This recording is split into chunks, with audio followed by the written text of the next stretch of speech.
गुलाम ना आजादी दिल्ली ना ढाका दिल्ली ना ढाका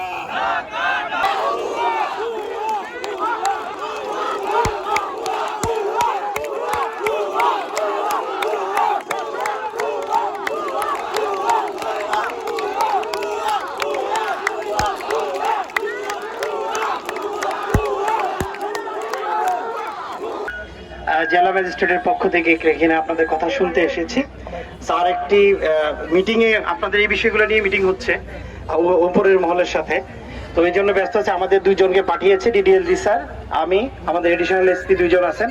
তো আমরা আপনাদের যে দাবিগুলো, সেই দাবি প্রথমেই বলতে চাই যে আপনারা যেসব দাবি করছেন সেটার সাথে আমরা সম্পূর্ণ একমত, সম্পূর্ণ একমত। এবং আমাদের পন্থা সেটা হচ্ছে বাংলাদেশ পন্থা, আমাদের পন্থা হচ্ছে বাংলাদেশ পন্থা।